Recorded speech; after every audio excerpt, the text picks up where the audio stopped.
Gipuzkoako Foru Aldundiak 14 milioi zuzenduko ditu krisiaren aurkako planean, lan munduan txertatzeko zailtasun bereziak dituzten kolektiboi laguntzeko. Horretarako autoenplegu eta formaziorako programa desberdinak diseinatu dira. Zeintzu dira kolektibo horiek? Izan daitezke adibidez, iranpuen luzeko langabetuak, emakume langabetuak, prestakuntza gabezia dituzten pertsonak, azkenean kolektibo oso zabala dira, diskapazitatea dauzkatenak, gaixotasun mentala duten pertsonak, alegia, izango litzateke, gizarte ikuspegitik esklusioan sartzeko arriskuan dauden pertsonak.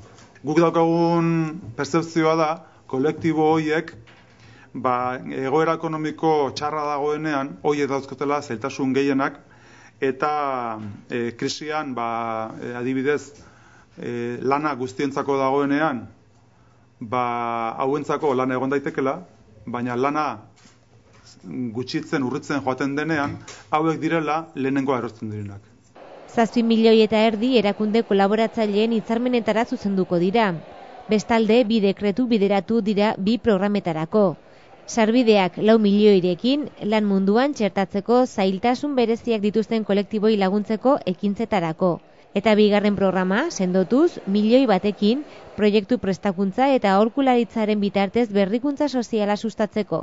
Honen helburua izango litzateke, berrikuntza sozialaren inguruan jartzea dinamika bat gure lurraldean, eta hortarako kolaborazioa bultzatu, bai unibertsitateekin, ikerketa zentruekin edo lanbide heziketa zentruekin. Helburu nagusia izango litzateke balioen arloa jorratzea enpresetan. Beraz, proiektuak egiko lukete abiada eta intzidentzia enpresetan euretan. Foru Aldundiak 100 milioi zuzenduko ditu guztira bere krisiaren aurkako planera.